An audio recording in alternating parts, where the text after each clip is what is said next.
Now I'm in front of a shrub rose and it's gone by. It's September, so I could still get some more flowers out of this if it stays warm up through October. When you look to cut, look for an area where you have 5 leaflets coming out of the side of the branch and cut just above there a little less than 1/4 of an inch. If you do that, it tends to encourage new growth.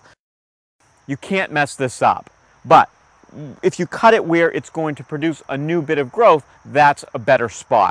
These are the tall garden phlox variety. What I want to do is help to encourage the new flowers. So I am going to cut off the flowers that are spent or pretty close to spent. This area here, which I'm scrunching, is pretty much gone by, whereas I have lots of new blossoms coming here.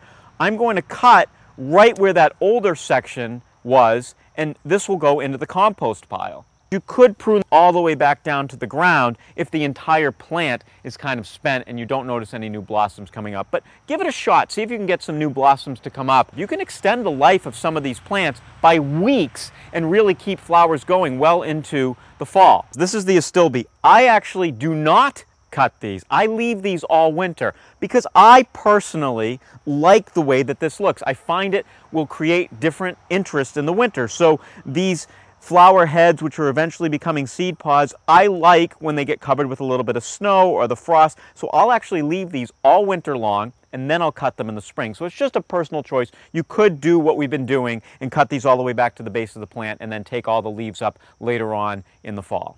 This is actually my favorite bee balm. It's Jacob Klein. And what I do with this is I deadhead it. And again, you can take this information and sort of put it across many different perennials. This is where I deadheaded this just a few weeks ago because above the stalk was completely gone. And we've gotten a couple of new. This one's up a little bit higher, and then there's another one about to come up, another little flower here.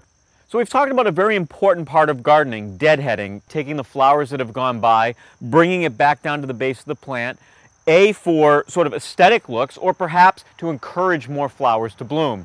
We want you to come back every week here at growingwisdom.com for all of our tips.